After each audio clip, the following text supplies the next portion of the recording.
Alunos e alunas, estamos agora com o último vídeo da última videoaula. Então, como eu disse na aula 4.1, na aula seguinte falaríamos do sistema endócrino. Então, vamos conhecer o sistema endócrino. Para começar, tal sistema é formado por glândulas endócrinas.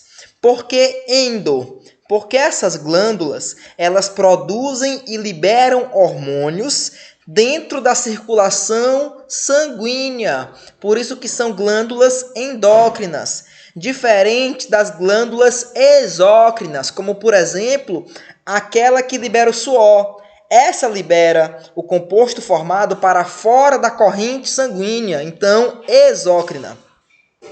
Essas glândulas, elas, como eu disse anteriormente, produzem hormônios. O que são hormônios? São substâncias químicas que têm funções específicas em certos locais específicos. O que eu quero dizer com isso é que o hormônio ele não atua em qualquer lugar. Depende muito do lugar que consegue receber esse hormônio.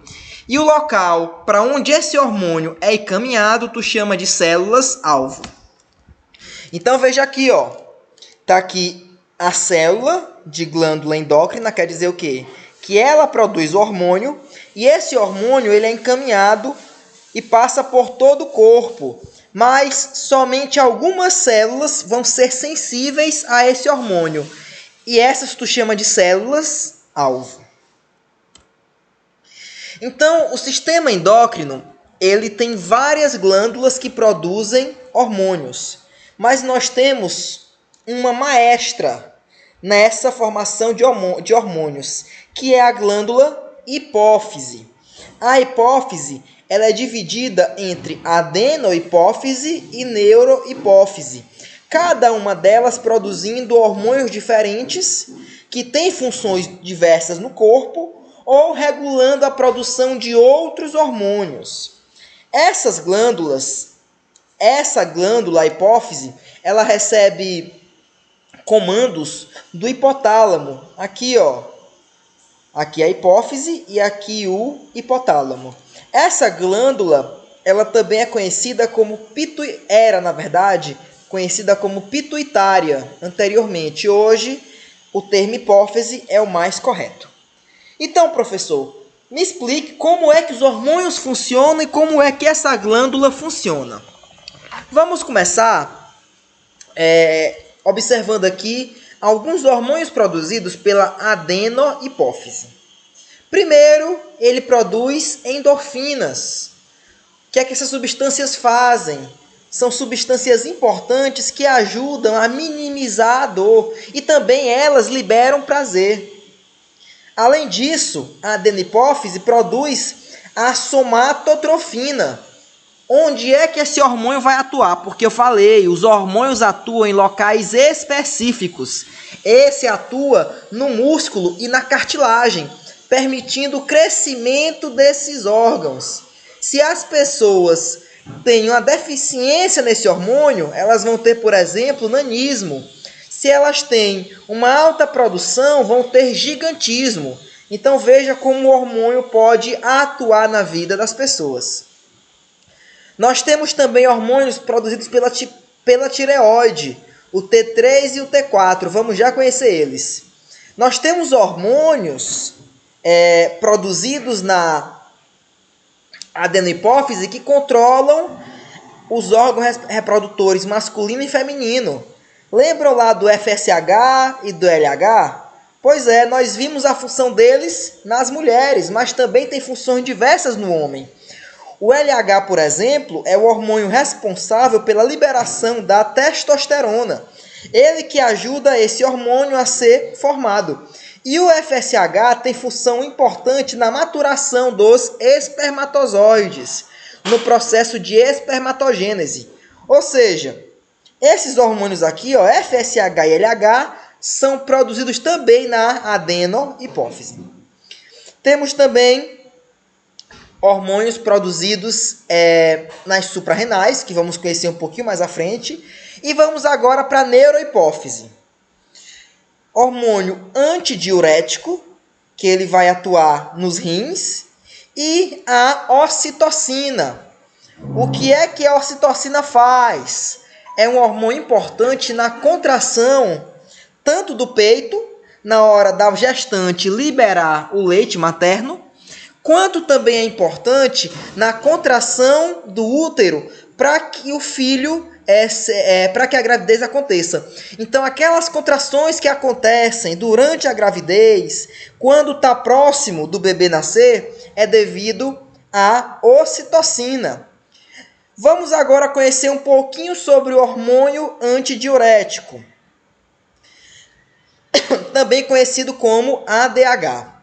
Esse hormônio, como eu disse, ele é produzido também pela neurohipófise. Vejam aqui, neurohipófise.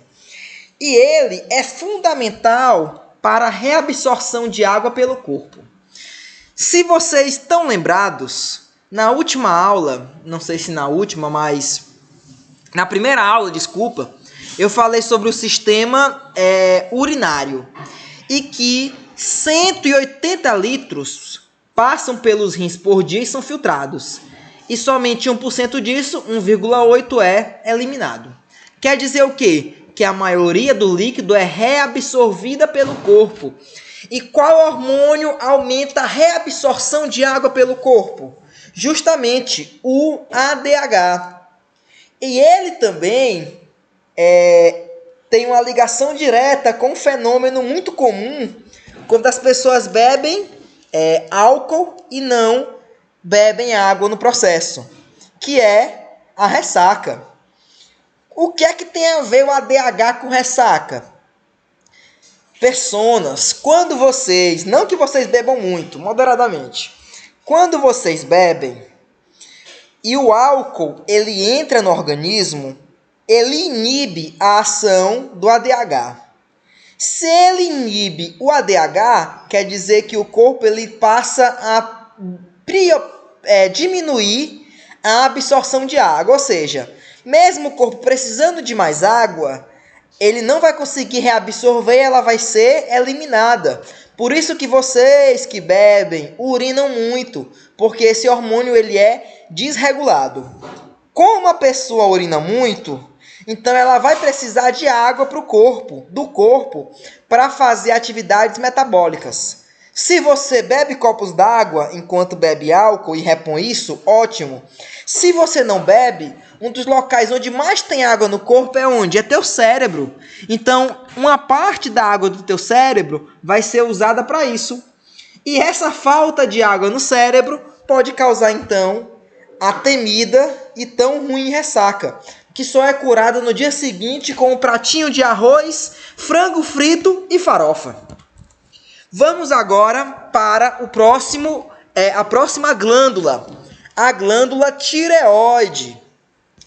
Ela fica aqui, próximo ao pescoço. Parece então mais uma gravatinha borboleta. Essa glândula está ligada à produção dos hormônios T3 e T4. O que é que eles fazem? Eles basicamente atuam no metabolismo do organismo. Quer dizer o quê? Que o organismo funciona mais aceleradamente se esses hormônios estão em maior produção e ele é mais lento na ausência desses hormônios. Ou seja, então ele regula o metabolismo das células. Então, alguns problemas podem estar relacionados a isso. Por exemplo, hipotiroidismo quer dizer o quê? Uma baixa atividade dessa glândula, ou seja, pouca produção de hormônios T4 e T3. O que é que isso causa? Isso causa uma pessoa cansada, uma pessoa que tem preguiça, uma pessoa que precisa fazer esforços, mas evita fazê-los porque cansa rápido, uma vez que o teu metabolismo está enfraquecido.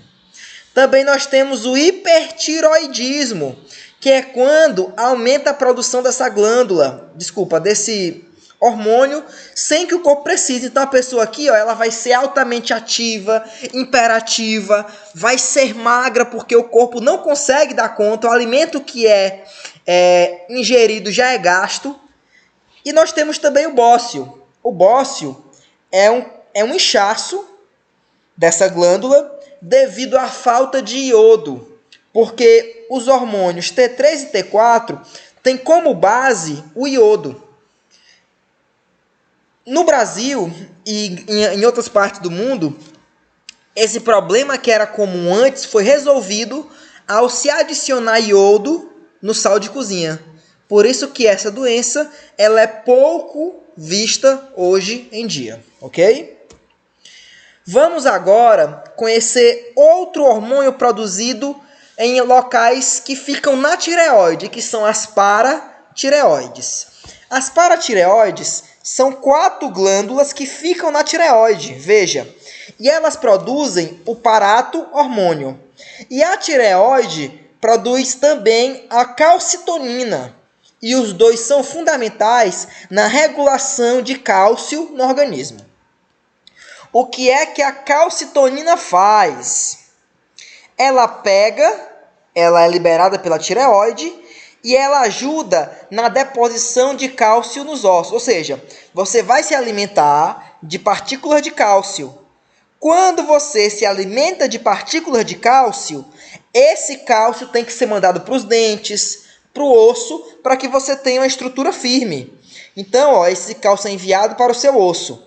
Então, quando você tem pouco cálcio no sangue, o hormônio da paratireoide, que é que ele vai fazer? Que é o paratormônio. Ele vai perceber isso e ele vai tirar o cálcio dos ossos, dos dentes e mandar para o sangue. Quando ele manda para o sangue, atividades metabólicas são feitas e assim acontece sucessivamente. Ou seja, a calcitonina manda cálcio do sangue para o osso e o paratormônio do osso para o sangue. E essa regulação é fundamental de acordo com a demanda de cálcio e a quantidade de cálcio no organismo em um certo período, ok?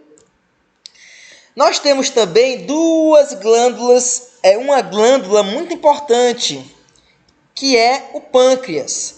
Essa é uma glândula endócrina e exócrina. Endócrina por quê? Porque se lembrarem com o tio Ícaro, essa glândula endócrina, ela produz aquele suco pancreático, lembram? Que vai digerir várias moléculas do teu intestino delgado. E, além disso, ela também produz hormônios para a corrente sanguínea, por isso que ela é endócrina e exócrina. Vamos falar da atividade agora endócrina. Nós temos 2 tipos de células que produzem 2 importantes hormônios. As células beta produzem insulina e as células alfa produzem o glucagon. Eles têm atividade de regulação do açúcar no sangue. Todo mundo aqui está cansado de saber que a insulina é responsável pelo transporte do açúcar que está no sangue para dentro das células. Lembram disso? Então, o que acontece? Quando o teu sangue está rico em açúcares, a insulina ela vai mandar esse açúcar para dentro das células, inclusive vai mandar para o teu fígado, que vai armazenar esse açúcar na forma de glicogênio. O que é o glicogênio? É a forma de reserva de açúcares nos seres humanos e animais em geral. A plantinha, ela guarda açúcar na forma de amido. O ser humano guarda açúcar na forma de glicogênio. Então, a insulina, ela manda esse açúcar para as células e quando sobra, ela manda então para o fígado, para ser guardado na forma de glicogênio, para que quando o corpo precisa de açúcar, tenha açúcar disponível para ser utilizado. Agora, quando o seu corpo passa por uma atividade que você usa muita glicose ou você passa muitos períodos sem se alimentar, o que acontece? Essa falta de glicose no sangue faz com que o corpo vá buscar o açúcar da reserva, ou seja, o açúcar que está no fígado na forma de glicogênio. Mas para ser usado, ele tem que ser quebrado. Então, quem é que faz isso? É o glucagon. Ele pega, então, esse açúcar que está no fígado e quebra esse glicogênio e transforma ele em glicose. Em resumo, insulina, ela pega o açúcar que está no sangue e manda para a célula, e aquilo que sobra vai para o fígado para ser armazenado na forma de glicogênio, e o glucagon, na falta de açúcar, ele pega o açúcar que está no fígado em forma de glicogênio e transforma ele em glicose. Então vejam como essas células são importantes para que você tenha taxas normais de açúcar no sangue. Uma coisa importante sobre a diabetes. Em um tipo de diabetes, algumas pessoas elas nascem com problemas na insulina mal formada, ou a insulina não é produzida. E nesse caso, não quer dizer que a pessoa que tem diabetes come muito açúcar. Não é isso. É que ela come até açúcar normal, suficiente, mas o açúcar não consegue entrar dentro da célula. Por isso, ela vai ficar sempre com fome e sempre com a glicose alta, caso não se injete insulina, e também com fraqueza. Por quê? Porque o açúcar é usado para a respiração celular, é usado para formar ATP, para formar energia. Só que ele só é importante dentro da célula. Se ele não chega lá, não tem energia e a fome é constante. Vamos agora para as suprarrenais. As suprarrenais, elas são produzidas, é um tecido que fica em cima dos rins. Então, as suprarrenais têm duas partes. O córtex, que é a parte mais externa, que produz glicocorticoides, e a medula, que produz a adrenalina e a noradrenalina. O que é que os glicocorticoides fazem? Eles são muito usados em casos de inflamação, uma vez que eles aumentam a dilatação dos tecidos e assim permite que células cheguem e minimizem essa inflamação. Agora, todo mundo sabe aqui a função da adrenalina. A noradrenalina, ela é um hormônio que é muito próximo à adrenalina e que vem antes. E a adrenalina sabemos que tem a ação de deixarmos em alerta, de nos deixar em alerta. Ela, por exemplo, aumenta os batimentos do coração. Para quê? Para que tu tenha mais sangue passando pelo teu corpo. E assim tu consiga correr mais rápido, tu consiga andar mais rápido, tu consiga fugir de uma situação. Além disso, ela também tira o sangue do intestino. Por quê? No momento de perigo, tu não quer que teu intestino faça digestão. Tu quer aquele sangue no músculo. Ele também manda o sangue, como eu disse, para o músculo e para a parte mais superficial. Por isso que você fica rosado. Então, esse hormônio tem a função de te colocar em alerta, de te permitir fugir de uma situação em um momento de perigo. E para finalizar, vamos falar um pouco sobre as gônadas. Já falamos sobre o FSH e LH, mas nós temos outros hormônios produzidos nos ovários e nos testículos. Nos ovários nós temos estrógenos e progesterona. Lembra deles? Justamente aqueles hormônios que mantêm a gravidez.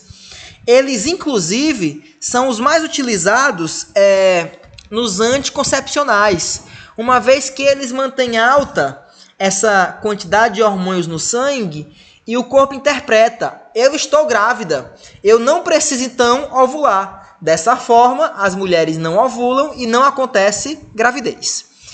E a testosterona, sabemos, é o hormônio que faz do homem ser homem.